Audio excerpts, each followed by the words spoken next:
Pete and James, I believe you're aware of what happened with Resolution 9 at the Southern Baptist Convention several weeks ago. But I want to just read through some statements that I have taken from that resolution. It's quite long to read through, but I'm just going to go through some of the main points that make the case that the committee was trying to make. And this is addressing critical race theory and intersectionality, of which I think we would say that you have done more deep diving on this particular issue than just about anyone else. Let me start. Whereas, and this is from Resolution 9 from the Southern Baptist Convention, whereas critical race theory is a set of analytical tools that explain how race has and continues to function in society, and intersectionality is the study of how different personal characteristics overlap and inform one's experience. Whereas evangelical scholars who affirm the authority and sufficiency of Scripture have employed selective insights from critical race theory and intersectionality to understand multifaceted social dynamics. Whereas general revelation accounts for truthful insights found in human ideas that do not explicitly emerge from Scripture and reflects what some may term common grace. Whereas critical race theory and intersectionality alone are insufficient to diagnose and redress the root causes of the social ills that they identify, so stating that they do identify them, which result from sin, yet these analytical tools can aid in evaluating a variety of human experiences. Resolved that critical race theory and intersectionality should only be employed as analytical tools subordinate to Scripture, not as transcendent ideological frameworks. Can you just give me your opinions on hearing that? I would tell you that you have a very lovely wooden horse sitting outside your gate. Every word of that sounds wonderful. Nice varnish on the wood, and what's inside is a hot mess. It is letting something in that is in many respects parasitic and in many respects designed to be divisive and to increase salience, awareness, focus upon issues that have a political nature tied to race politics for the purposes of pushing identity politics into whatever it's trying to be inserted. In this case, the Southern Baptist Convention or whatever organization wants to adopt this subordinate to that. Which is the largest Protestant denomination in the United States. Right. It comes in a pretty package. None of that sounds terrible, and it's all superficially true. It is a tool for analyzing race relations in society. There are other tools that one might consider to be more rigorous, right? But it is a tool, and what that tool's composed of is, let's take a look at the word critical here. What does the word critical mean? The word critical means, in this context, looking at in extreme closeness, analyzing particularly the use of language, history, etc., in order to make problems related specifically to oppression more visible so that people will want to enact a revolution to overturn the power dynamics that are alleged to be a part of it. That's critical. Critical means, in a sense, complaining about in a specific way to affect a radical political agenda, to make problems visible that you wouldn't otherwise see. Now, obviously, there can be benefit to making problems visible, but it is a method that is specifically designed to focus on problems and only on problems. Then there's the theory side, critical race theory. This theory is not the word theory that you might hear from scientists. It's not the word theory that you might hear from a lay person. I was like, oh, I have a theory about... This is a specific meaning of the term theory in the sense of sociology or social philosophy would be a better way to put it, which is supposed to be some kind of an explanatory structure. And in this case, critical race theory is directly derived from A, critical legal theory, which does the same thing with law and tries to pick apart where the law has been insufficient, make problems visible in order to effect a political change, and B, postmodern theory.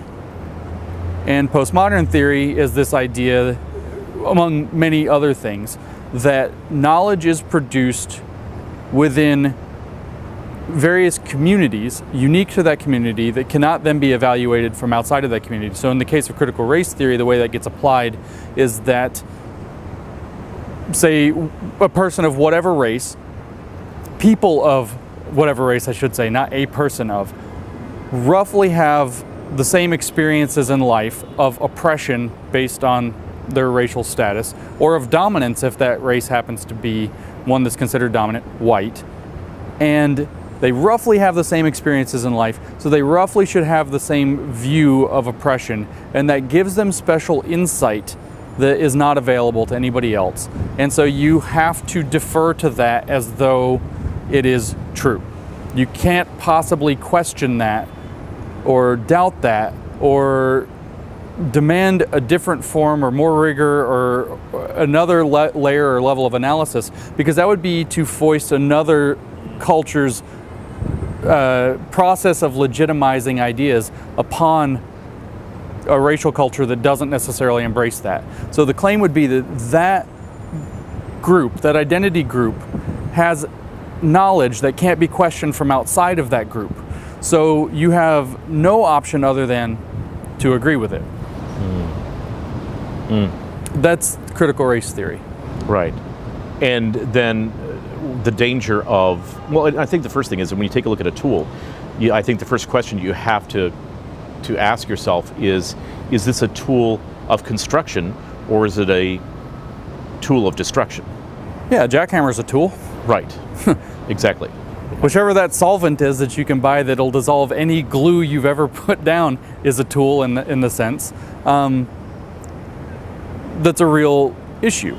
Right. The intersectional framework is one where you start subdividing identity groups to try to claim, so you as a human being, as an individual, are not to be viewed as an individual with your own agency. You're to be viewed as an individual who is a combination of whichever identity groups you're in, and each of those has its own essential experience of oppression particularly, that gives you the lived experience, as they call it, that you have, that confers knowledge upon you, and then that is intimately related to the power dynamics, not just as they happen to be in society now, but as they are theorized to be based on history, based on the hypothesis that a power dynamic once in place always works to justify and maintain itself and really can't be corrected. That idea was from Audre Lorde, was articulated as the master's tools cannot or will not dismantle the master's house. So it's a heuristic, or as its originator, its progenitor, Kimberly Crenshaw, put, a practice of trying to winnow out more and more specific special interests within a population based on their identity markers, and to claim that they have unique experiences that give them unique insight into the world that everybody else can't possibly criticize and have to listen to and accept by fiat. I think it's important at this stage to unpack a little bit what the master's tools are. Why don't you? So some of the master's tools in this case would be reason, logic, science, evidence, exegesis. Let that sink in for a second. The argument from within critical race theory is that the people who invented those methods of legitimizing knowledge, who happen to be white, Western, males, straight, and so what have you, built the method of legitimizing knowledge that we call science, reason, logic, exegesis, whatever happens to be, specifically for the purpose of understanding knowledge the way they want to understand knowledge, so that their power is maintained, so that they can exclude what they call other ways of knowing, the knowledges, plural, of other cultures that within those cultures are equally true.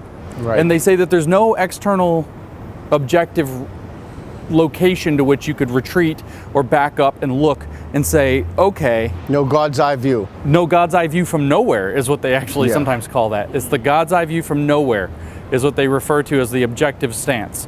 And they say that such a thing's not possible. There's only the possibility of understanding a thing from within your cultural milieu. Right. And your cultural milieu has its methods of making knowledge claims, and you can't evaluate one from another. So there's no way to say my reading, for this context, my reading of Scripture is more authoritative than yours. My reading of history is more authoritative than yours. It's not possible to make such claims because somebody else making it from another culture might say, well, I see it differently. And because you don't understand the oppressions and the ways that we've been excluded from the conversation over however many hundreds of years of history, it's not possible for you to even understand what we're talking about. So you just have to accept by fiat what we're saying. So yeah, it's even worse than Tom Nichols' idea of the death of expertise. And this relates to many of the things that we talked about the other day about research justice, about reality tunnels. Now you can see why someone who has this reality tunnel is way down here in the gamma quadrant, and the people, reason, evidence, etc., are way up there in the alpha quadrant.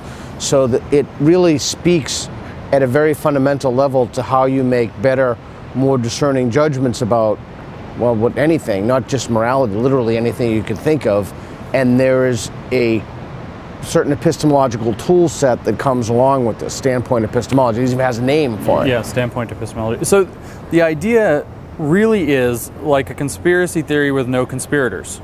It's that society, each cultural group within society has its own use of language, its own means of producing knowledge, and that's only valid within that construct. So if you want to appeal to logic, to evidence, to history, to whatever, they can say, well, we have a different logic, reason, and so on. You exclude emotion is a huge one. You exclude emotion from being a pathway to legitimate knowledge.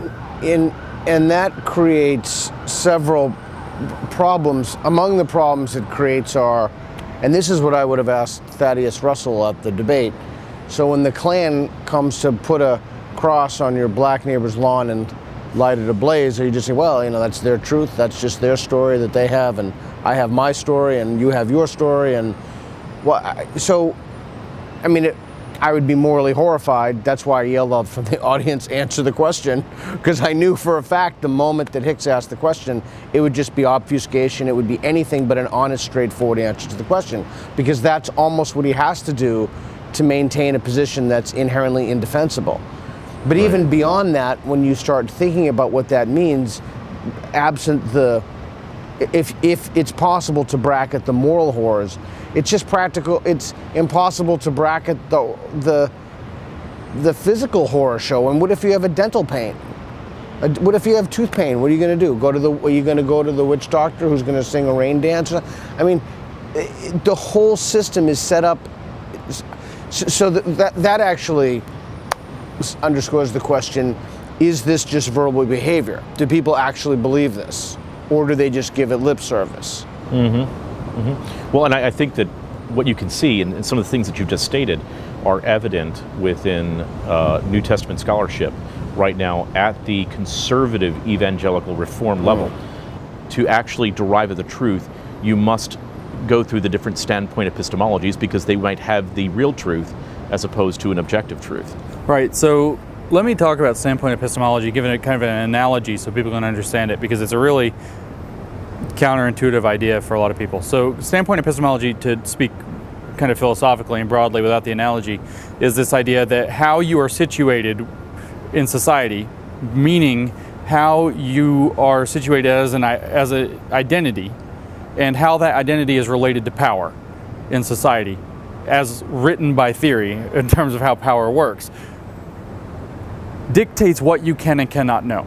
A good way to understand standpoint epistemology is to think of it kind of like color blindness that's caused by having a various identity group privilege.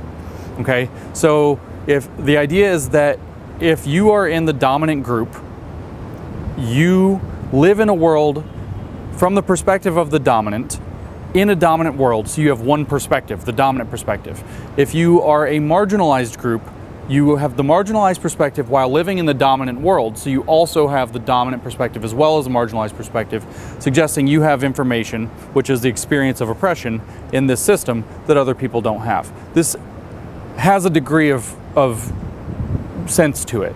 There is something to this, and it behooves us to listen to things that have been marginalized and excluded. But listening is not the same as believing.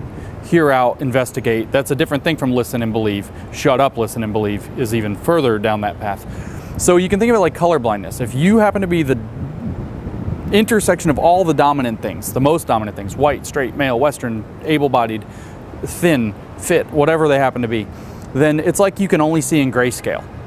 You see the world, everything's in the colors that you live in. You have only grayscale vision. Everything's in black and white. But then say that you're a woman instead. That's like being able to pick up red. Right. So now you can see more of the world, and we can look at this building, we can say, oh, those bricks are very organized and well, nice and blah, blah, blah. But if we had a person who can see red, you say, oh, it's red brick. But we couldn't possibly know that without somebody to tell us. How do we know it's not blue or green, or what do those words even mean if we actually can only see in grayscale? Now suppose it's a black woman. An intersected identity. This is intersectionality and how it uses standpoint epistemology to justify why people of marginalized identities have special status that have to be listened to and believed. Now it's like adding in green, so the person can see red and green. Add in like disability status or a sexual minority. Now they can see in shades of blue as well. You can add in, we're going to start running out of colors, but you can just continue to add more dimensions, like they can see an ultraviolet, they can see an infrared too. You can add more and more layers of depth that you get the more intersected identities you have. And standpoint epistemology is the idea that it is possible that the people who have more experiences of marginalization therefore have more access to see the world and understand the world and access truth that people who live with dominance simply cannot possibly understand. And the belief is such that this is so pernicious and so total, in the same sense that the same total as you see in total depravity, totalizing, over everything, infecting every part of your being. Privilege infects every part of your being, that you can't possibly understand the experience of somebody who can see in a different color than you can, just as if you were truly colorblind and have no idea. Like they say that there's some people who are so-called tetrachromats who can detect a fourth basic color. Very few, very, very rare. They're all women for various biological reasons. And it's like that. They have the ability to see a richness of color that nobody else has. And that's what standpoint epistemology connects to oppression. That's what intersectionality uses to claim that the oppressed person has knowledge that you cannot possibly understand, and you just have to believe pretty much literally on faith, on their testimony. That some people's testimony, because of who they are and their identity, is superior to that of other people. And the only thing more privileged people can do is listen. They can't understand. They actually can't even fully empathize because they're outside of it. And you have to be able to meet somebody to empathize. And they can't adjudicate between competing testimonies. Exactly. So if you look at this from the perspective of this is a faith that states that it has believed in objective truth, has objective standards, has a confessional process, has an exegetical method that it's been committed to for years, then all of the sudden, with a crisis being reported that we must deal with these things now, and this is brought in as an analytical tool in terms of understanding how we need to deal with these things, where else would you see that happen? And what would you say? What would you say? Okay, go ahead, Pete. Well, I was laughing, but the way that you explain that, it really is the Trojan horse. But it's even, in a sense, worse than a Trojan horse, because what it has in it are horrific paresthetizing ideologies that almost like vampire ideologies. But we see this in the academy. We've already seen it played out. And if all you would need to do is you would need to look at a system where it's played out and look at multiple systems where it's played out, plot the trajectories of those, and then ask yourself, what is different about any other system that could withstand this Trojan horse proselytizing that none of our secular institutions could withstand. Yeah, a good example would be the Evergreen State College in Olympia, Washington, which melted down pretty famously a couple of years ago. It's not difficult to track exactly how this worked. What happened was critical race theory and intersectionality were brought in as core tenets in what they called an equity plan for the college. Wait, I'm sorry, can I interrupt you? Yes, of course. So that is one of the words that I think we have to talk about, and it's a key word when people hear equity. They have to know that it's not what they think it is. It doesn't mean what they think it means, and that's time to start paying attention. When you hear the word equity, boom, okay, go ahead. Yeah, because if equity meant the same thing as people think, which is equality, there would be synonyms, and you wouldn't have to use the word equity. Exactly. Equity is defined to mean adjusting shares so that people are made equal. It is equality of outcome rather than equality of opportunity. It's, jimmying the system so that everything comes out fair on the end, no matter what the inputs were going in, effort, merit, etc., plus the starting place question. Mm-hmm. So at the Evergreen State College, they introduced this with the equity plan, and the whole campus more or less adopted it with one exception, Professor Brett Weinstein, who did not accept it, and vocally did not accept it, and ended up the center of a riot. And he wasn't fired from the college, but they ended up leaving the college in not a good way.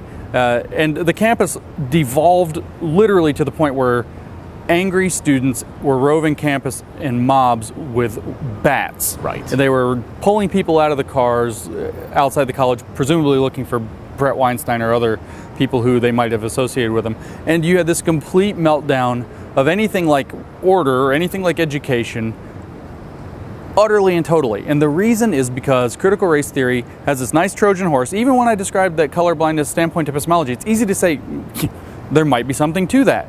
And this is the trick, is if you think about it, there's something there. Yeah, there's something.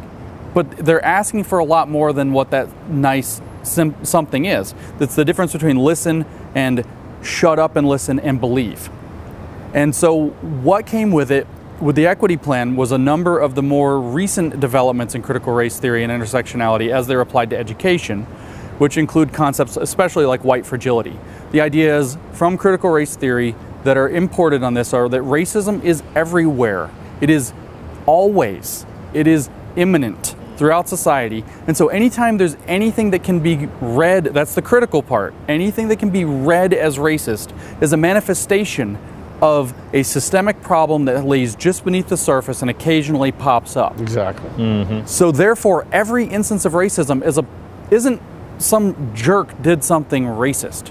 And we're talking about the most possibly small, close reading, maybe somebody could construe it as racist because they said they were offended and you can't deny their truth because the standpoint epistemology, it could be the smallest tiny thing. It's not an example of a guy who transgressed, or like even me saying a guy instead of a person. It's not proof that I've transgressed. It is proof that latently I have sexism that's part of my entire worldview that's been baked into me by the way that I've been conditioned to think by a whole society that's infected with this, that can only be cured by revolution, which is what happened at Evergreen and caused it to melt down. Right. Because it comes out with these ideas like racism is everywhere, always, it's imminent. Everyone participates in it. Whites automatically benefit from it and can't help but do so, so they're sort of extra complicit.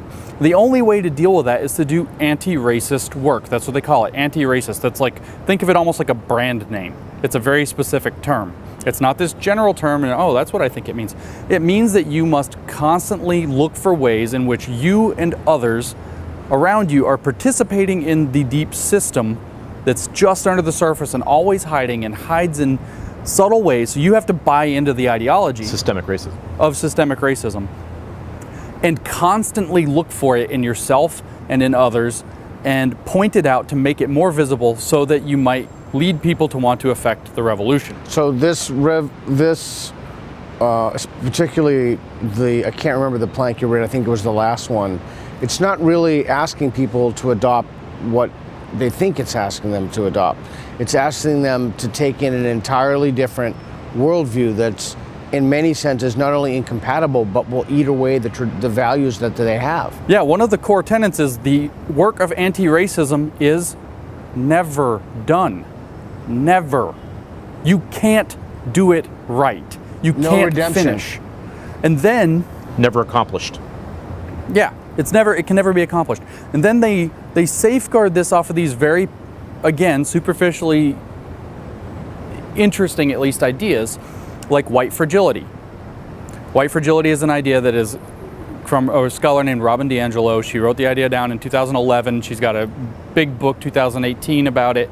Big tour all around it. She speaks all over the place. I know she Best-selling speaks book, by the way. Yeah, to a lot of churches she's spoken to.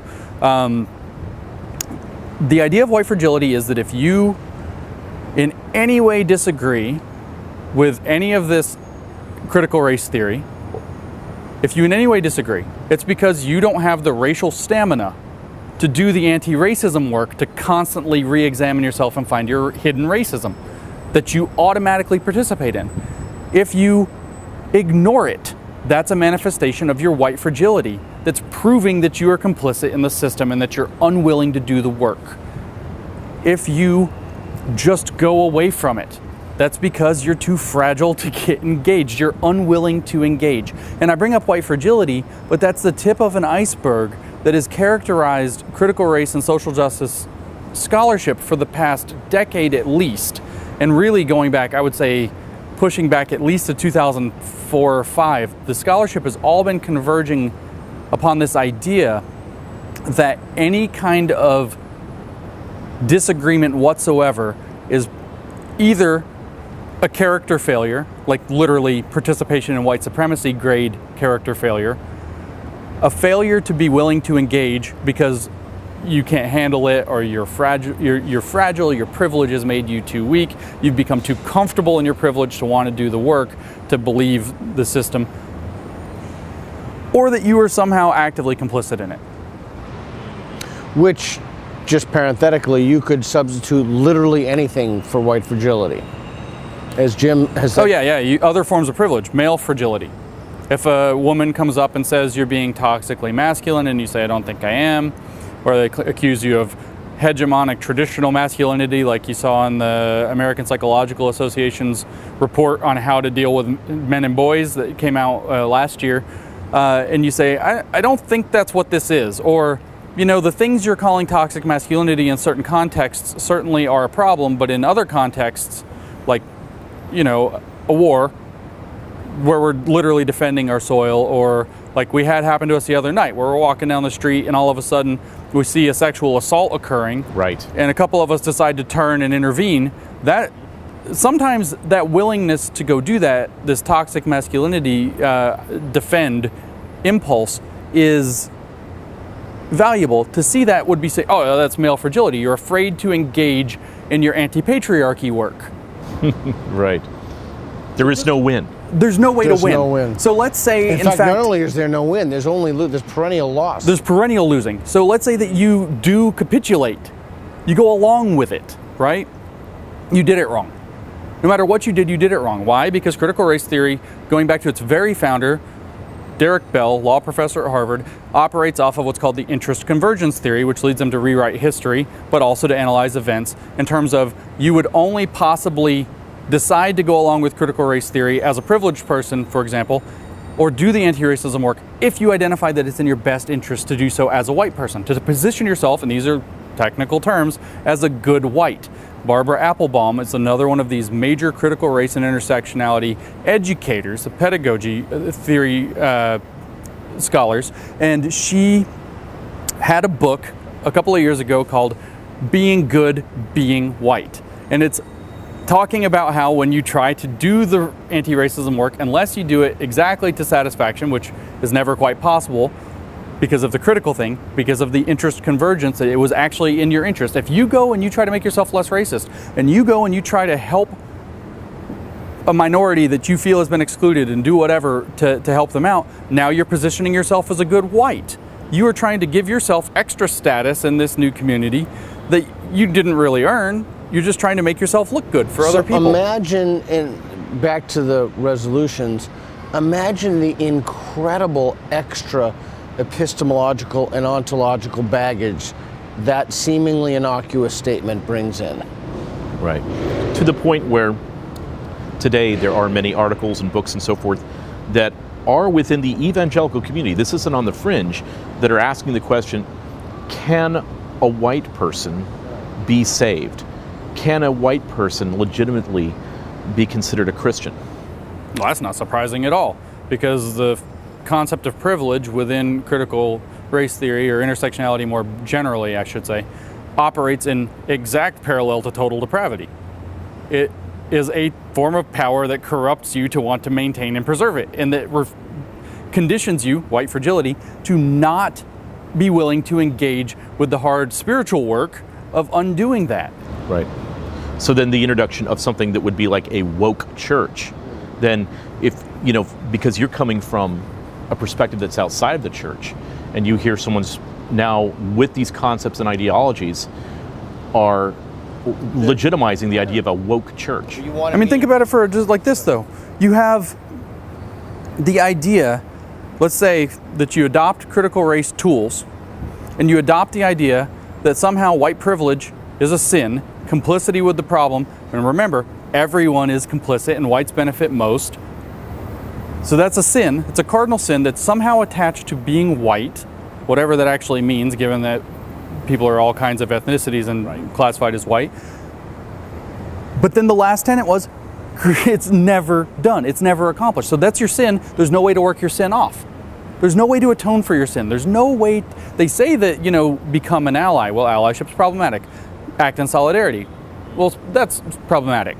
Get involved in research justice. Well, you probably did it wrong. Forward black voices. Well, how are you going to forward them without putting yourself in there somehow? The work is never done. So you have a sin that's, there's no path if it's never done to be done. So if that's considered a, let's say, a damnable sin, how are you going to go to heaven? It's completely theologically consistent to make that argument if you want to adopt critical race theory as that kind of a tool. Right. Right. You were saying something before, Peter? Well, you wanted me to be completely honest. So the problem, let's forget about Christianity for a moment. Let's bracket that. Let's talk about Islam for a moment, or any other, something right, which it's also being introduced into as well. Right, or something not so close to home that doesn't invoke a defensive posture. So let's say that there's another religion.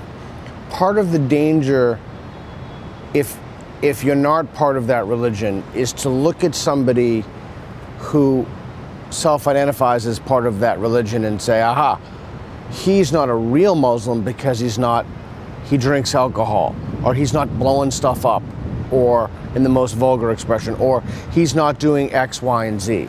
So I think we need to be very careful about looking at a religion and having the most fundamentalist interpretation of that religion when we're not belonging to that, and looking and superimposing that on someone else. Okay, now let's come back to this. You mentioned the idea of a woke church.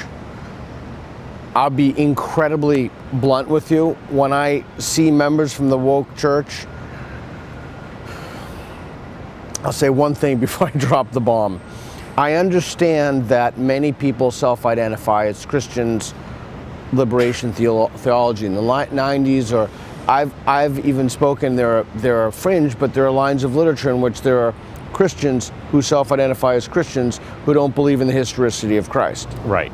Now, Marcus Borg, yeah, well, John I mean, Donat-Crossan, okay, so that's forth, straining Christianity, my... which I... Right, that's hard for me. The fundamental tenets. Yeah, but you can self-identify as anything you want. I mean, but now let's get back to the woke church. It's very difficult for me as an outsider when somebody says that they participate in this. It is like there is an extra religion there. So it's less clear to me, and this is not an exegetical question. This is not like, oh, this person has this interpretation of scripture, or no, this is a whole new thing. This is something else that's there. So it's not even a hybrid. It's like, it's something else. And I'll just speak for myself, from the outside, when I see this is not identifiable in any sense. I'm even gonna go a step beyond that. That's less identifiable as anything Christian than the guy who the woman, the person, the they, who self-identifies as a Christian who doesn't believe in the historicity of Jesus. Wow. So let's say that someone says, all right. And I'm an outsider. Right. So it's not like I have some kind of, you have to have this interpretation, you have to go through these rituals, you know, you have to have some, no, I don't this have any of particular that. confession, etc. If you don't hold this particular tenet of belief and so forth, if you're not a because five-point I've Calvinist. seen how this ideology, it's like a mimetic ideology. We think of evolution in terms of a strictly biological component, but there are evolutionary processes of ideas. I see how this has really spun, and again, the parasitized is really the best word, and it latches on to whatever cognitive structure one has, and it just morphs the content into something that's unrecognizable. But yet the sneakiest, I love the Trojan horse thing, the sneakiest part about this is that to a person, these folks think that they're doing, I want to say God's work, but good things. Like, this is Dan Dennett, the philosopher Dan Dennett, the atheist philosopher Dan Dennett from Tufts, idea of belief and belief. They believe in their beliefs. They believe that this is a good thing to hold these beliefs and to do this, so much so that there are, you can parse out the differences. Basically, I would love to get someone here and just ask them to hierarchically prioritize some of these beliefs. Mm-hmm. So let's say that someone says, all right, we hear what you're saying, and we agree that hard intersectionality, the real hardcore Kimberly Crenshaw understanding of things, that it's being applied across the sciences everywhere within our society, we believe that that's too far, but we believe that there could be, and tell me what you hear of this new term that I've heard several times now in the last couple months, but we believe in a soft intersectionality. As soon as you hear the word soft intersectionality, what does that... It's a better Trojan horse. It's nicer. I mean, depends on who's saying this, but if I were the hardcore intersectional person, I'd say, what is this? White people in the Southern Baptist Convention introducing soft intersectionality as some kind of palatable form for white people? Was it white intersectionality? Nice job. And that problematize that to the ground. It's just white people trying to cash in on a thing that's popular now. Right. Do you know how easy it is to be cynical about something? That's all this is. Yeah. It's, oh, well, this is interest convergence. It's white people trying to cash in on a thing so that they can attract the youth or whatever. Or look good for other people. Yeah, it's not just the cynicism, although it certainly is cynicism. It's the institutionalization of these things. So my guess is that the next step you'll see is how these ideas become institutionalized in within individual churches, organizations, etc. I'm telling you, it's inevitable. I guarantee it. Oh yeah. Well, and I would say that a lot of this was brought in because the concepts that were introduced, well, let's say more of the strategies 10, 12 years ago, that when we look at the millennial generation and the generation that will be coming after that, the things that they care the most about when we've done our surveys is they care the most about social justice. That the demographics of the United States and other areas throughout Europe, etc., is going to change. There's going to be a purposeful intent to change the demographics, to, in many ways, to break or to fracture the strong cultural influences, to really develop a more multicultural understanding, which eventually I believe will be a monoculture. But we understand that this is happening, so for us to go from what would be a 1950s model of strategic church growth, we need to adopt really a 21st century looking at the realities of things. And if we want to actually exist as a faith within this whole societal construct, we have to move along with that change. Have fun with that. Right. Just wait. Wait. You know, you don't buy in like correctly to intersectionality, which you can't possibly do if you're white in particular, but really pretty much anybody, because privilege is relative and somebody's always less privileged than you are and therefore can call you on it. Well, you're not a real Christian then. Good luck with that. Oh, what we need is at our conferences and our churches and our administrative or hierarchical structures of how things are governed. We need representation that's more diverse and inclusive. We need to make sure our churches are more inclusive. We need to promote equity in terms of how pastors, theologians, and so on are paid. So that's the big three, right? It's kind of like the holy trinity of this thing is diversity, equity, and inclusion. Some people have termed it diversity, inclusion, and equity. which might spell die. Usually they don't. They usually call it EDI. I shouldn't laugh at that. I mean, that's really a serious issue. But these words Pernicious. again are Trojan horses themselves. They sound nice, but what do they mean? Okay, we're gonna encourage diversity. What does diversity mean? Why do we need diversity? Do it mean that we need to bring in people who've studied this this interpretation of the Bible and this one, and get them to debate and try to clarify our understanding for our? No, it doesn't mean that. It means that black people have a fundamentally different view of the world, so you just need a black person. And all black people think the same, apparently. Well, they have the same experiences, is the idea. And that experience informs their thing. So you're going to have to start having, say, you're going to have a certain number of women. You're going to have a certain number of black people. You're going to have a certain number of Hispanics. Okay, how? Well, equity would say that it's going to have to, most of the theories of equity say you're going to have to achieve parity. Right. How do you achieve parity? Well, actually, parity is not good enough, because if you look historically, they've been excluded. So we're going to boost up a little bit from parity. Equity.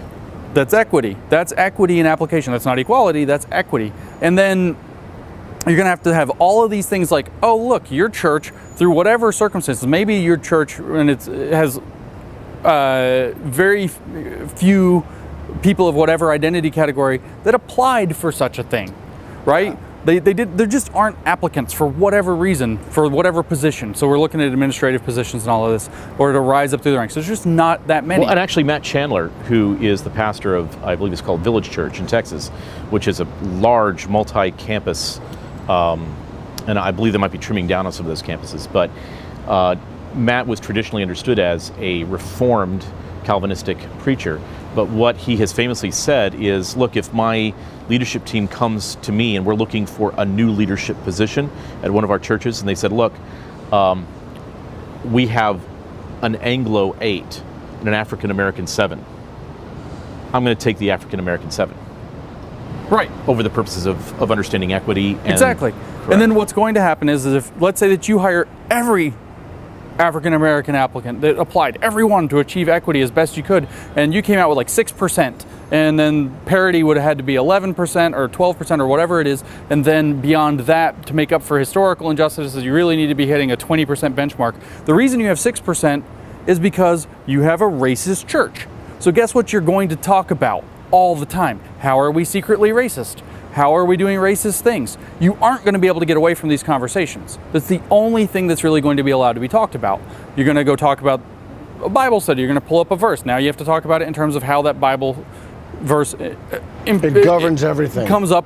How is racism involved in that? What does it say about racism? How is it racist itself? That's all they talk about. And if you don't talk about it, you're fragile, because you're refusing to engage. You're not doing your anti-racism work because you don't have racial stamina, and you are probably doing so because you are part of that imminent complicit of racism that lays underneath everything. That's all you're allowed to talk about. That's the critical part. You keep looking and looking and looking and looking until you find examples of the imminence that you know is already there. But what do we call it? Hold up. What do you call it when you look for evidence of the thing that you claim is there, and then when you find the evidence, you say, okay, so we know everything's racist. How do we know? Boom, something racist happened. See, that's a proof that everything's racist. That's called circular reasoning. You started with the thing you want. That's what you're basing it on. And the conversations will continue, and what happens is, so the goal is to attract people to be with the 21st century. That's what the young people want. Oh my God, here's what's going to happen. You have your congregation. It's going to be made up of X percent. They're going to be interested in this stuff. It's going to be made up of Y percent that hate this stuff. It's going to be made up of people kind of close to each of those. Then it's going to be made up of a wide majority of people who are there to go to church.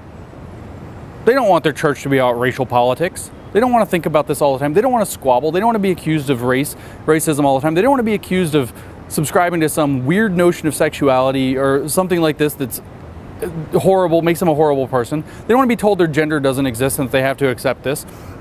They don't want to hear any of it. And so they're going to hear it and they're going to be like, I'm just not going to go to this church. Not because the pastor's got any particular problem. It's because the community becomes obsessed with it. Right. And so the middle starts to fall out. Churches have got to pay for themselves. I hate to make it about money. All organizations have to fund themselves. And when the middle drops out, you're not financially solvent anymore. Unless you have something that's filling the middle. Unless you have something that's pouring money in to keep it going, right? Correct. Right, and I think the scary part about this is that you just identified every problem. We were talking about the epistemological problem. We're talking about the idea of collectivism. When I had stated before that, well, that their assumption, or actually their assertion, is that all black people think the same, all Latino people think the same, all Asian women think the same. Therefore, we must have one to have that particular epistemic island that exists, so we understand that oppressed community. Exactly, and it's to understand that oppression specifically, not to understand, like, it's not like they know physics better than somebody else, it's to understand oppression so they can talk about oppression, so everybody can talk about oppression. In this case, the gospel.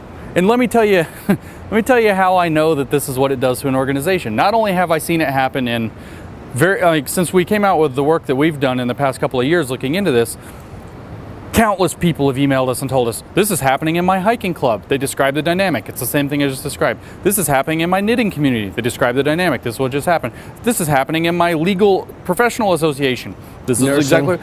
But nursing. This is where I saw this. We are atheists. We were active in the new atheism movement. You know, sorry guys. It happened there. Right. And that's where you start talking about that huge middle who doesn't want to go to conferences, the financial thing that keeps it going, the energy that keeps it going, that keeps it building, keeps it interesting and vibrant. They don't want to go to conferences anymore where it's just going to be people squabbling over who's going to be, who about some racial thing or get accused of something. Gender parity at conferences. Or what's going to happen is there will be factions that build up that are into this, and they're going to demand that at conferences, etc., their speakers get priority. And if you don't, you're sexist, you're racist, you're anti-this, you're anti-that. And so what's going to happen is at first people are going to bend over and accept this. Oh, we don't want to be that. You know, we're trying to do the right thing. So let's put some on there. And that's your first mistake. And then what happens is they're on there. Well, people didn't necessarily come to see those, but maybe it's fine at first. But then they're going to take whoever your big names are, whoever your big draw is, whoever your biggest people are. I don't know who they are. Whoever they are. I can bet you within a year or two they're going to have some secret racism discovered in them, and they're problematic, and we're not going to go to your conference if that racist is allowed to speak. So now your big draw guy, he's out. He's not allowed up there anymore, and they're going to replace him with 5 people that nobody really wants to listen to that's peddling their message. And what happens is people won't go to the events because A, they're less interesting, and B, they're probably going to get called a name for going. Now they went to this event that was branded as racist. Who wants to go to a racist event? How are you going to financially support that? And it could be a church, it could be an event, it could be whatever. This is what they do. This is how this works. We watched them do it to the atheist movement. You remember, New Atheism was kind of on this rocket ship ride, 2004, Sam Harris wrote The End of Faith. Boom, shot out of a cannon, fly into the stars. Richard Dawkins' God Delusion, right after that. Christopher Hitchens, God is Not Great. All these big things. And then you start to have, they're the headliners. What happened to them?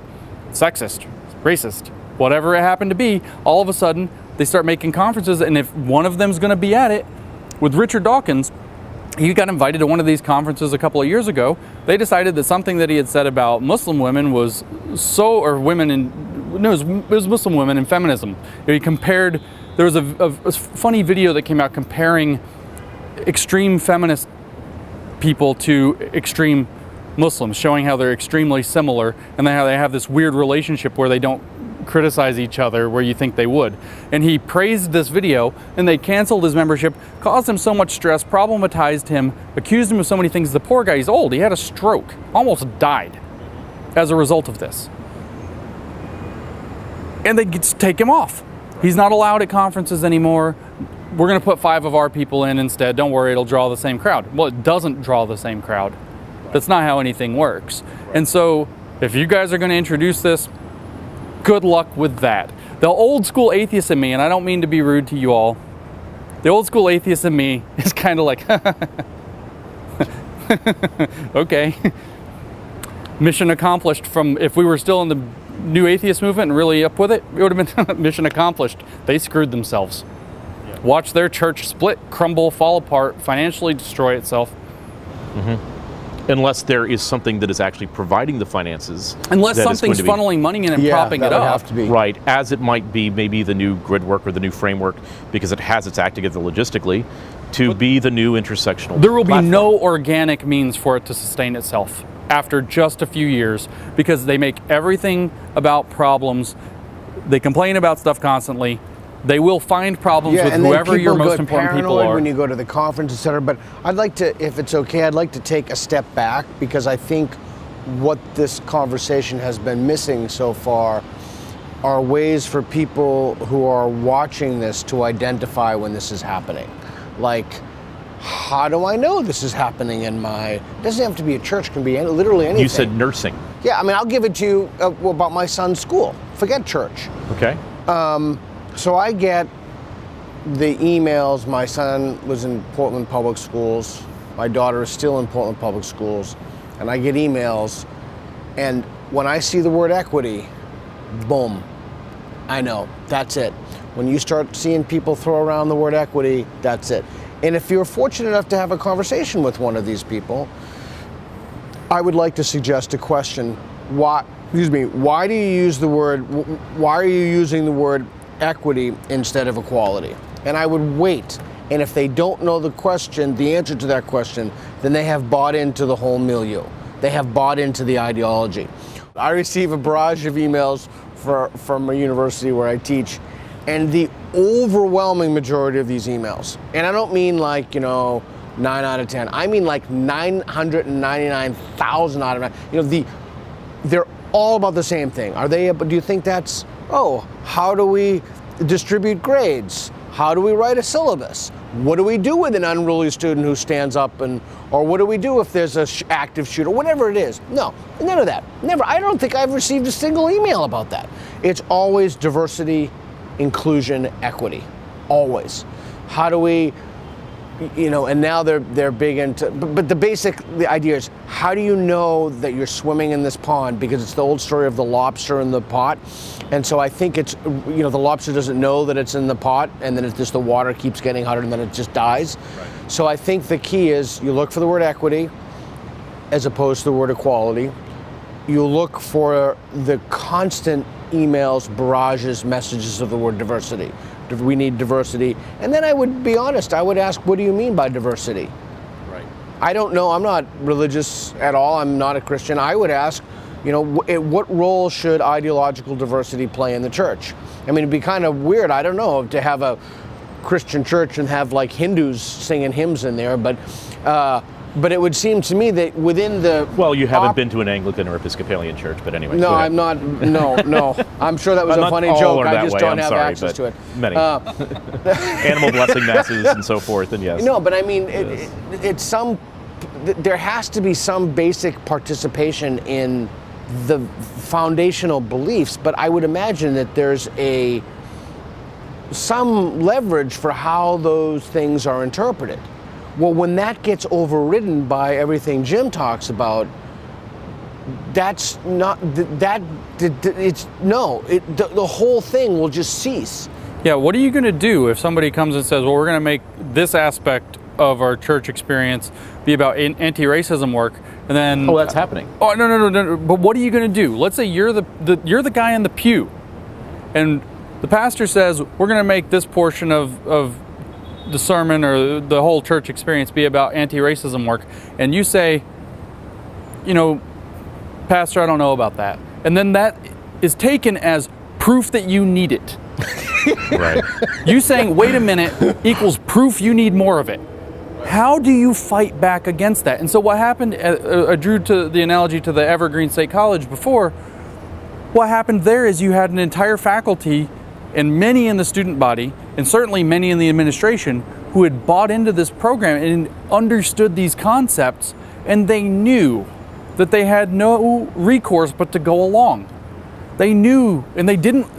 There's some who just cynically, they're like, I know this is wrong, but I'm scared, so I'm not gonna do anything. They're just cowards. There are others who were afraid in the sense, I don't want to be called a racist. I don't want to be branded as a racist. Right. There are others who are, I don't want to be a racist. Maybe it's right. Maybe there's something to it that I don't get, and I don't want to be that. Right. But what you are completely disarmed if what gets taken off the table is your ability to raise your hand and say, wait a minute. Barbara Applebaum, being good, being white, which is about complicity with white supremacy, which is everywhere, always, explained that the only legitimate way to question critical race theory or intersectionality is to ask questions to clarify such that you will have eventual agreement. Not Kimberly Crenshaw, sorry. Robin DiAngelo gives you one pathway to deal with white fragility. If you disagree, if you stay silent, if you get upset, if you go away, white fragility, guilty as charged. Yeah. You have to agree. Yeah, and I want to add to that. Again, I don't know the dimensions of churches, to say the least. I'm not a religious man, but I know what happens in the academy and how it functions. And I will tell you, from the beginning of the academy up until a few years ago, it was always acceptable, always, to ask somebody, what is your evidence for that? Right. Always. How do you know that? Right.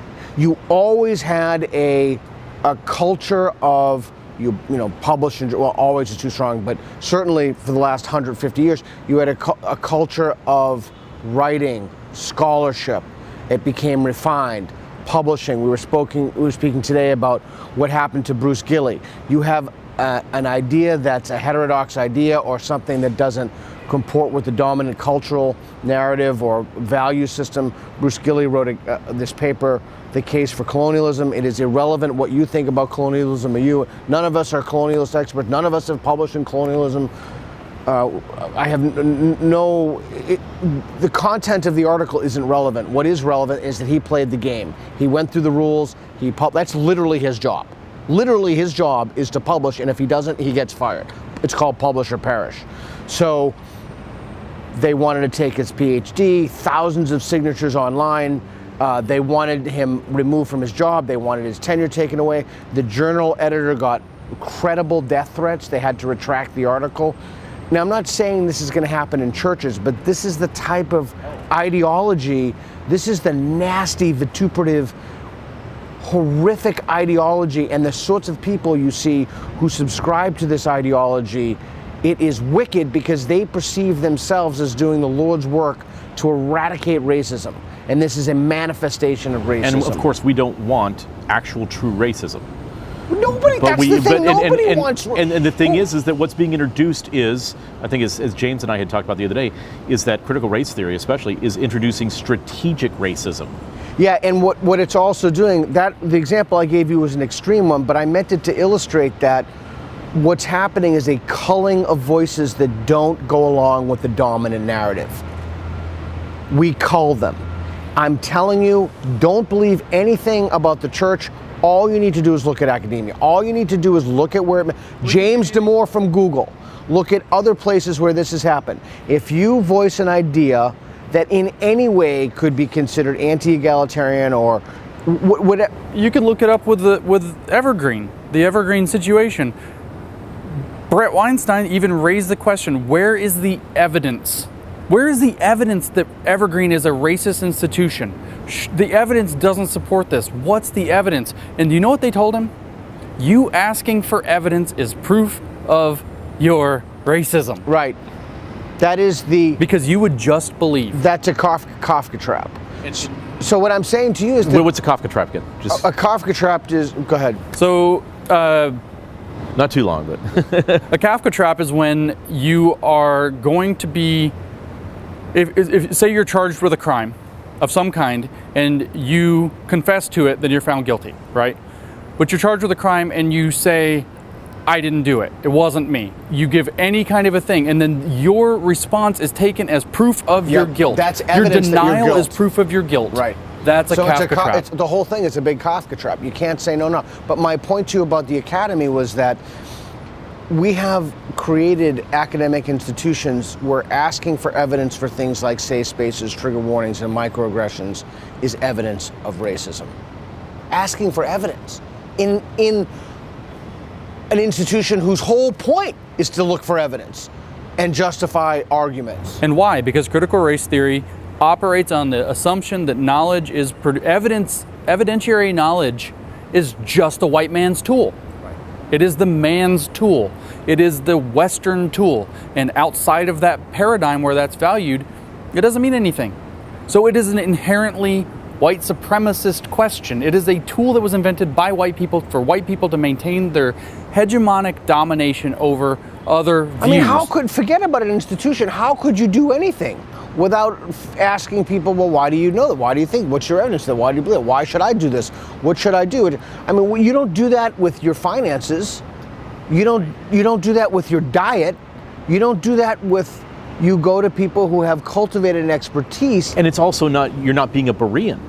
Right. Which is one of the Christian foundations in terms of making sure that, look, whatever you're telling me, I want to make sure that I'm comparing it against what we believe to be objective truth in terms of the scripture, which is our authority. Well, you're not doing that. Right. Or that when you are doing that, you have to look at it from a different perspective now, as opposed to where you didn't. And here's the funny thing. Well, it's not funny. This is serious. Is that you're coming into this without any real, true, deep knowledge on what's really happening within Christian churches, I would say Protestant Christian churches, Pentecostal churches, Roman Catholic churches, within Islam. I can assure you that's true. It's well, I know that it is, and that's what I'm saying. That's what I'm saying. No, I mean, it's coming. It's coming, and so what I'm trying to tell a lot of the folks that I've been speaking to, they're like, this is happening, it's an attack on the Protestant evangelical church. Like, no, it's an attack on everything. Right. Yeah. Everything. I can give you an example of how deeply impossible it is. We've talked about, oh, you didn't agree, whatever. Let's take another step. You say, okay, I want to do my anti-racism work. How do I do it? And they tell you to go read some stuff. Well, if you didn't agree with every conclusion, you didn't engage properly. You're engaging in what's called privilege preserving epistemic pushback. That's Allison Bailey. Okay, so let's say you say, well, I want to do my anti-racism work. What do I need to do? And like, well, you need to understand the oppression from the perspective of somebody who experiences it because it's the only people who know it. So you need to find a person of color to teach you about that. And you say, oh, you're a person of color. Will you teach me about that? No, they can't because it's epistemic exploitation. Epistemic exploitation. Nora Berenstain, 2016, wrote about epistemic exploitation, which occurs anytime a person with privilege or power asks a marginalized person to explain their lived experience and do that work such that they understand, which improves them and makes them a good dominant person who has done their anti-racism work. So you're exploiting you can only possibly learn about marginalization or oppression by talking to somebody who actually experiences it. There's no other possible way. But to do that is a form of exploiting them, which is racist. You can only learn about racism by talking to somebody who experiences racism, which is everybody who is that has the identity, whether they claim to or not. And then if you ask them to explain it, which is the thing that they demand of you, you're exploiting them, which is racism. This is what their theory, this is the state of critical race theory since roughly 2010. This is what the theory says. And it is infecting every field. You cannot win. Field. Every field. Even the STEM fields in the academy. Yeah. Right. The way they do that is they create a parallel thing. Right. Critical nutrition studies next to nutrition studies. They start picking at nutrition studies until they get taken seriously. Feminist geography. Feminist geography until that gets taken seriously. You could go post-colonial theology, critical race theology. So then you have theology, critical race theology, post-colonial theology. You have, there's 3 different kinds of theology. Well, what do you have here? Well, you have this one that's focused on justice of race. You have this one that's focused on justice of whatever colonialism represents. Then you have the one that's not focused on justice. Is that the one you want? You want the one that's not justice? So they create this parallel thing that's designed to complain about and point out problems with the main thing to give itself legitimacy. This is how a vampire looks like a person. He called it a vampire ideology. It looks like a person. You invite it into your house and it can bite you on the neck and drain your blood and kill you and extend its own life. It looks like the thing, oh, critical race theology. It's a form of theology. It's legitimized as a form of theology by the very name. All it does is attack the other kind of theology, and then eventually when it gets enough credibility, it sets itself in opposition and says, well, we're the critical race kind, you're the chauvinist kind. Pick whichever one you want. Sure, you're free. Be a chauvinist. be a racist. This is how it operates. Yeah. I wish I was exaggerating. Yeah. I wish I hadn't read this theory to know this. And the other part of this is when you see this manifest in organizations, and don't think, oh, well, the pastor hasn't read this book, so therefore we're safe from this. Well, it's like a pond that does ripples. There are I lost my thought, because what I wanted to say in this is the conclusion that I wanted to give.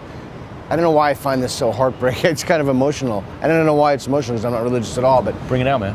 it will just destroy a community. Because I've seen it destroy every community. I've seen it destroy the communities that I love, and one of the ways that it destroys it is it creates a toxic, caustic silence. You're constantly afraid that you're going to transgress. Yeah, and even when I teach, and I teach ethics, I don't teach math or accounting. He taught math, but when you're in the center of this, you're not just walking on eggshells. At a certain point, there was a great article in the Chronicle of Higher Ed, and actually Peter Brown, who's a noted anthropologist from Emory, weighed in on this. And when he weighed in on this, I mean, some big names have been weighed in on this. The idea that not only is there a silence, but there are things you won't talk about, you won't teach. And I guess people go to church. I think of my grandparents, they went to church. They always sat, the Catholic church, they always sat in the second to last pew, and they would bring me there with them. And everybody was really nice to me when I went there, and it was in Brookline, Massachusetts. And I just think of just decent people going about their day, doing their thing, and then just having this weight on them, and really a kind of, it's even worse than the silence. It's worse than silence. Like you say there's things that you say there's things you can't talk about, there's things you can't teach. There are people you can't associate with. Right. Okay? So let's say that you get accused of being racist and not doing your anti-racism work, and it gets around, that's the rumor, Michael doesn't do his anti-racism work, he's kind of a racist. Hanging out with you is legitimizing that. Right. So you can't be hung out with. So put your scarlet R on your chest. So it's not just it's silence. It's yeah. not just silence. It's the death of friendship. Let me ask you. You're religious. I'm not religious. I haven't been to church in a very long time. I'm supposed to confess that from my previous religious experience. We'll work on that someday. Someday. So I'm confessing now, everybody. Not to make light, but what is a church if it's not a community? Yeah. If you take the nothing. community out, what is a church? What the ecclesia is, the called out ones, called out of the world into community. Yeah. They are in the world, but not of it. But now what's happening is that you must be of the world. Right. You must be of the intersection. And I want to go back to something he said, because I had been thinking about that. It was in Coet, but when you said it, I was like, wow. I have had in the back of my mind that if this were at the height of the New Atheist movement, and when we were extremely involved in that, if I wanted a plan, if I were going to design a plan to bring right, oh yeah, I know to where you're bring going. the whole thing down, all of Christianity. Let's end Christianity. all of How do we do it? Yeah, how would you do it? Make them woke. Yep. It'll eat itself from the inside. Yep. And then I'd be. I'm not the old guard atheist I alluded to earlier. People can believe what they want. I'm happy about that. Let them. Then we'll talk. We'll figure this out. We'll figure out what's true together. But that's not what the goal is. If I wanted to end the church, they don't want to know what's true. But if I were the old school angry atheist, it's like, let's just throw rocks at the cathedral till it falls down. I'd start making woke pastors and sending them in, because they're going to tear everything apart. Yeah. Because they're going to make everything about identity. It's inevitable. And that's all they talk about. Justice, justice, justice. What does justice mean? Justice means something to do with equity, inclusion, blah, blah, blah. What does inclusion mean? Inclusion means that nobody ever gets offended. How are you going to do that? Yep. Censor speech. So you don't talk about things. You don't. Being good, being white, something, complicity. I'm telling you right now, we're giving you the trajectory of your own demise. We're just telling you, this is what's going to happen. As an if I was still the angry atheist that I was at one point in my life, that I think was a fool, this is the plan that I would have hatched. Peter and I would have been like, we know what to do. Now let's take perspective on that. Yeah. I know we're laughing about that, but then think about it. That's not just being done in the Christian church and within the pale of orthodoxy and outside it's of the pale happening of everywhere. It's happening everywhere. And that's why we are deeply concerned about this problem. You can't turn on the TV and watch an ad for a razor without being hit in the face. You can't, we said, buying a bag of Oreos without it having a gender pronoun, push with it, that's the on culture. the cookies. But then you have the American Psychological Association saying that traditional masculinity is getting close to a mental disorder. You know who would have had a field day with that? Michel Foucault, who's documenting the way that madness has been scripted by doctors and psychologists in order to get rid of dissidents. Yep. Michel Foucault, Mr. Postmodernism, or Dr. Postmodernism, I guess if you want, the Joker figure to the Batman-style Joker figure of this whole enterprise, would have had a field day with the fact that the APA has decided to assign traditional masculinity as a medical condition, a psychiatric condition that needs treatment. Well, and think about what this does as well in the field of apologetics, is that you have had men that have taken apologetics, especially with the challenges of modernism that have come in, and been able to defend the faith rigorously. Men like Dr. R.C. Sproul that passed away a few years ago, men like Dr. James White, other men that have been really, truly coming to the scriptures as well as historically, as well as the general revelation around them, and really crafting. This demolishes that practice. There is no more actual progress in that field, and then even until our they start ability being canceled. Right. Yep. Well, that's the next thing. Cancel. Yeah, they'll just be canceled. They'll be canceled. That's they have the already wrong happening. views. They're canceled. And what you're going to hear, if I might predict it, what you're going to hear over and over again is they're going to hold up some icon of some identity, a woman, a racial minority, sexual minority, something, and they'll say a church that doesn't have room for this person doesn't have room for any of us. Actually, I don't know if you know that, but that's actually was just said by Dr. Russell Moore at the Southern Baptist Convention. What did I tell you? in reference to Beth Moore. She's a woman. Exactly. What did I tell you? Right. So the push for egalitarianism, the push for equity within the church. Right.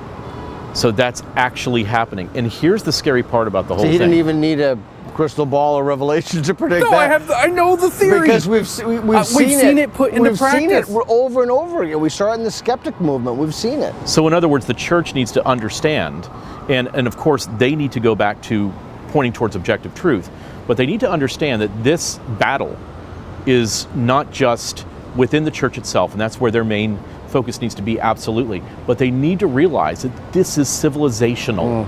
And with that intent, where this is everywhere, this is a civilizational battle at this point. And there are times where, yes, we can learn and be brought for, because this is new. This hit us like a ton of bricks. I knew it was coming and tried to prepare people with it, and they thought that I was wearing a tinfoil hat when I was trying to explain this is what's going to happen, here's who's going to be doing it, and so forth. No, Mike, there's that person, and unfortunately it's a lot of the leadership that have been trusted voices. That's what happened to the Evergreen, so yeah. It's so Did they start bringing in new leadership yet that's in on this?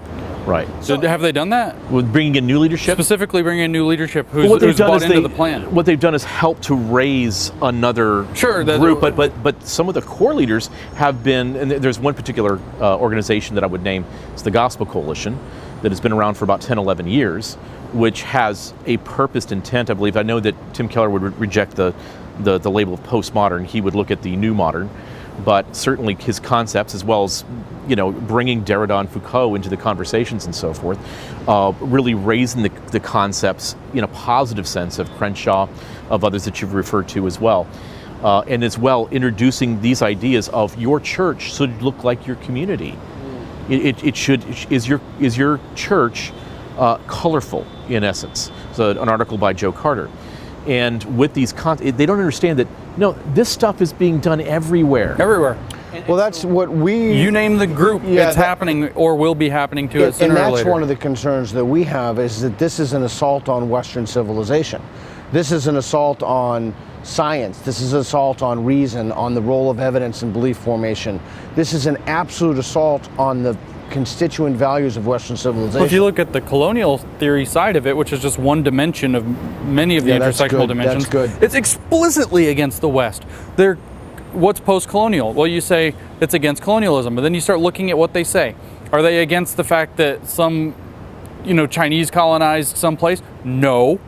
Are they against the fact that they hate imperialism? Are they against the fact that pretty much every culture ever had empires that could get one? If they could kill enough people to make an empire, then they had one? No.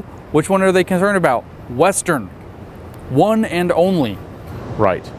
I think, if you don't mind, why don't you speak to the Hong Kong situation, if you don't mind? I don't know a whole lot about it, but I do know that I do know some too. Yeah, go ahead. There's a huge protest recently that occurred in Hong Kong. And the part that I know a little bit about, the very interesting part that I know a little bit about, is that the culmination of this protest, the millions, I think, of protesters came out in rejection of, I think, Chinese rule. And what they did is they made their way into the center of whatever they were outside of what they were protesting. They made their way to the lectern, and of all the symbols they could have hung up, did they hang up some kind of revolutionary flag? Did they hang up this flag? No, they hung up the British colonial flag. Okay, so they were making this statement of some kind, saying that the fact that we were a British colony somehow very relevant and valuable to us. And the result has been that nobody knows how to talk about this. Nobody knows what to do, because colonialism by the West, which British, is supposed to be the most powerful evil force in the world. And here you have this group who's clearly in some sense being oppressed. But what did they hearken to was the fact that they were colonized. Right. So there's no framework to talk about that in realistic terms available. And so there's this huge void of being able to talk about this in real terms. And so this is the dynamic I can also describe. When you have an utter void of being able to talk about a thing in sane terms, who's going to fill the void? The lunatics who are willing to jump in and say this craziest stuff. That's who's going to fill in, and people want an explanation for stuff. So they're going to be like, oh, well, that guy's saying something. He's got a lot of passion. Probably got something to it.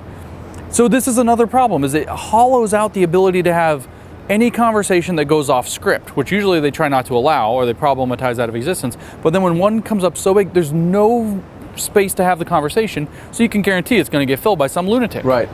Inevitable. And the thing is that what this does is it shuts down our conversation, because the unifier for those that are accepting this discipline and really this new religion of intersectionality is that that's where the conversation needs to take place. Therefore, we can't have that conversation anymore. And we can't go back to, well, what do you believe true, and give me a reason. Right. And so here's part of the so we problem. Can't even argue. Right. Well, here's part of the problem. So not only can we not argue, but already your voices collectively are removed from the academy systematically. And yours are.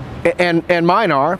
And I know for a fact when this interview comes out, we are going to get grief. I don't know if you know VeggieTales. Yes. Yeah, well, the guy did that, Phil Vischer's a friend of mine. He's a really good guy. He stayed in my home. He's just a lovely human being. And remember when I went on his podcast, just to kind of build bridges, understand what he knows, just a good dude. I got unbelievable grief from people that I did not go at him. That somehow I have to have an antagonistic or relationship with him, or has to be my enemy or something. Or I know for a fact, if you haven't already, you're going to get grief for sitting with. Well, and what we can do is let's make a date a few years from now. Well, we're going to go at this. But the thing is that we need to preserve the opportunity, the ability, and the platforms to be able to have those arguments without being completely deplatformed. No, that's right. Because we're actually looking to preserve the opportunity to search for objective truth in a correspondent manner. Right. And my point is that just because you have a totally different view of metaphysics, you believe in God, that doesn't mean that we don't want to get rid of plastic in the oceans like we talked about today. That doesn't mean that when the aliens come down, there isn't a common threat that we need to do. That doesn't mean that we don't agree upon basic rules of engagement with each other. Right. We agree on the basis of it. Now, we have substantive content differences, But I don't look at you as my enemy. I think you're wrong about some things. Your belief system is not correct, and you would have to think that about mine if you sincerely held your belief. And we're both citizens of this nation. Right. And somehow we have to be neighbors, and we have to get along. That's exactly correct. And within this great experiment that's known as America, that has to exist without demonizing the others. Yeah, I don't know if you are familiar with he's deceased now, but my mentor, he actually wrote, Jim and I published a piece with him, and I think he wrote the foreword to your book. Victor Stenger was a particle physicist and one of the world's preeminent leading atheists. And I went to a conference, he was kind of a mentor to me. He was just a great, great guy. He was one of the most hardcore atheists I have ever, this guy was, he was all in. He was all in. He actually wrote one of the only books that actively, many of the atheist arguments are there's not sufficient arguments to believe in God, and then new atheists came and said if you believe in the base of insufficient evidence, you're somehow irrational. Stenger wrote a book claiming that not only is there insufficient evidence, but the evidence actually shows that there's no God, and he wrote about that. Anyway, my point is that he was telling me a story that his neighbor, I think he lived in Colorado, his neighbor was a Muslim, and they got along awesome. Right. Well, actually, I have a lot of Muslims that I get along with. Right. I care about them. Right. It's like I care about you. And care is I care another about value. you. I empathetically care about you as a human being. Right. As my neighbor, as my friends. Right. And yet we're able then to have these discussions and even have our debates with each other. Right. And that's part. If you're in the church, it seems like that's kind of the point. I've read your book a couple of times, and if I picked up the message, it's sort of, how do you evangelize if you don't talk to people who don't? Relationship evangelism. Yeah, how are you going to do it though if you're not allowed to talk to people who have the wrong idea? Well, how are we going to live in a country that has divergent beliefs, that has different beliefs, without? Wasn't that the founding principle? Right. Well, and the thing is that the real goal is to eliminate us from having any of the arguments. That is absolutely and correct. to really hash it out, because there needs to, the collectives that are having actually end up with a unification. So where the idea is that we must get rid of tribes. We must break up these different factions and so forth. There's a unification model in the end, which means a unification of thought, of belief, that would end all wars and end all conflict and so forth. That's the end. And that's really where things are moving. If everyone can't figure out, well, why is it that I can't watch anything without hearing the word, I can't get on a plane. That's always a great belief. Without them going through the whole safety instructions of the plane, without them somehow at the end having a 40-second commercial with the owner of the airline talking about their commitment to equity. Well, why is that? And so everybody's need to take a step back and have a satellite view of this to understand that we have to have impossible conversations. Right. And that we want to have those conversations continue, but we also don't want a statist force on the outside of us saying, oh, you cannot have those conversations unless those conversations are had in this fashion and in this manner with these epistemic realities around you. Otherwise, that's an invalid question or an invalid conversation, and you can't have that conversation. That's the fundamentalist impulse is what that is. Right. It's the fundamentalist impulse. It is this utopian belief that if you just somehow made everybody think the same way, then what would there be to fight about? We all agree there's nothing left to fight. So if you could just get everybody on the same doctrine, the same orthodox doctrine, if you get the same idea in everybody's head, no problem. Yep. That's actually the statement upon, that's the belief upon which the argument of Islam as a religion of peace is made. If everybody was a Muslim, we'd have peace. Right. Well, the thing is that, and that's exactly the same move here. It's also false, by the way. Right. It is false. It is false. Because what's going to happen is people are going to dig in and have their own interpretations, and they're going to start, especially in this case, already do. They're going to start claiming their own special access that they. Well, think about it from this perspective then, is that what you have is new societal dogmatics that are not just being pressed upon the church.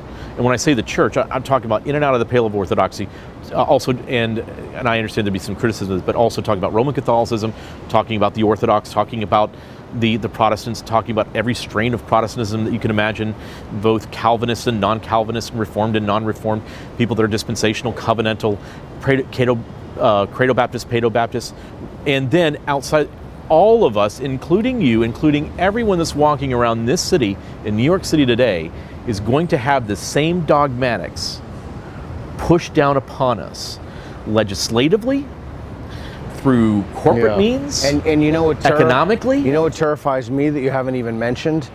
They'll be morally pressured to adopt the same epistemology. Yep. And that's the thing. This is the new religion. Yep. And I think both of us are concerned that we need to be able to stand up against it. And we do, aware. and we need allies. We need people to help us, Yes. because I genuinely believe that this is tearing apart the fabric of Western civilization. I mean, look, as just a very briefly, Andy Ngo was the journalist who was attacked in Portland.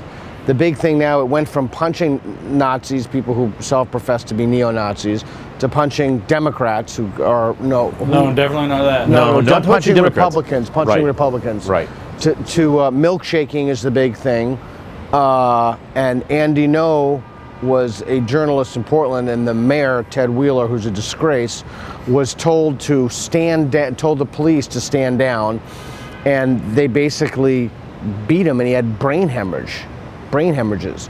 And I saw him. I went with Brett. I went to visit him in the hospital afterward. But the point is that is not, with all due respect, I don't want to say Bangladesh, but that is not a third world country somewhere. This is Portland, Oregon, in the United States in 2019. That's right. It's intimidation. And when I do events, I have to have the SWAT team. When Dave Rubin and I, with Christine Hoff Summers, did an event, we had the SWAT team come in. People were threatening to throw dirty diapers at me for the Demore event with Helen Pluckrose. Bricks and grenades were mentioned. Of Bricks course, those and are probably grenades. empty They caught threats, one of the guys who said he was going to cut the wires thing. So, but I believe that watching some of this stuff play out might be very powerful for the people viewing this. And I would recommend watching Mike Nana's YouTube channel and looking at the canoe video. Yeah, look at what happened at Evergreen. He has a 3-part documentary, Netflix quality on YouTube. Watch that. He goes through, I mean, it's See how it crazy. happened. I'm not even gonna, everybody has to get in this canoe and they're watching, it's a Native American. I mean, it's so utterly bizarre. I don't know what they mean At by an American university. by soft white intersectionality or whatever it is they're trying. I don't know what they mean by that for sure, but I can tell you that if whatever that resolution 9 is, whereas nice thing, whereas nice thing, whereas nice thing, we resolve to let's at least include critical race theory as a tool. If that, depending on how far down that road that goes, the Evergreen State College is at the end of that road. Yep. That's what's happened. That's what happens when it's institutional, when it's put into an institution and put into action, right, where a sufficient number of, especially the administrative class and the people in the pews, or the students, if you will, take Top it up. Top down, bottom up. That's what's going to happen. It's inevitable. Right. Squeezing the middle. Guys, thank you. But yeah, my final thing is, I think we should meet in a couple years. And I think we should go over this, and I think we should take a look at this video, take a look at the very specific predictions that we've given you, and fill those in with examples. Specific churches, specific regions, specific events that have happened. I'm telling you, this is going to play out exactly like we said it would. And that's the tough part, is that people that have been hearing me warn them about this for 4 to 5 years now, and really try to help the leadership understand what was coming, eventually they had to say, okay, everything that you said was going to happen has happened. How did you know this? And the thing is that now, again, almost prophetically, and of course I believe it's because of providence, but prophetically you are right now stating to not just, look, and this, you could have this conversation about what's happening within the Christian church, but again, this could be about anything. This is happening. It's already happened. And what he has just said, what you have said, what James has said as well, he's pretty much laid out the groundwork of the strategy and how this is done. Exactly, the tactics. And you have a choice of speaking up, standing up against it. They're going to call you a racist. Right. If you say that a Nazi, if you say that you love this country, they're going to call you a fascist, white nationalist, white supremacist, as opposed to somebody that, nationalist. hey, I love my country and I love the freedoms that I have. My family and my abuelo and abuelo from Cuba, yeah, they got out of that. My wife's family left the new territory of China and came to Hong Kong and look Kowloon. what they're doing to Andy Ngo's family, who's from Vietnam. From Vietnam. He's a gay journalist from Vietnam. They're saying his family were collaborators. Right, exactly. So anybody that is fleeing something to the freedoms that they have in America that we have by our Constitution, our Bill of Rights, and honestly, that is sourced from the Declaration forward, is that all of that is under threat at this point. And those things that allow us to be able to have disagreements, Right. and intense disagreements even, but yet not inflicting violence, that is about ready to possibly disappear if this is allowed to take over. Let me throw in the other side of that. And for what? Let's Oh. answer the "and for what" question. And Yeah. because I know a lot of people hear this stuff and they care. They want to help. They want to help. So let's take the most charitable, simple. What are you doing? Why are you wanting? Why would you say, yeah, bring this intersectional critical race theory tool, post-colonial theology, whatever, into my church? Why? Because you care. Because you want to help. You are worried that, various identity groups have been cheated in significant ways historically throughout the country. There are still lingering effects from that where there are some disparities that are problems. And you want to do the right thing.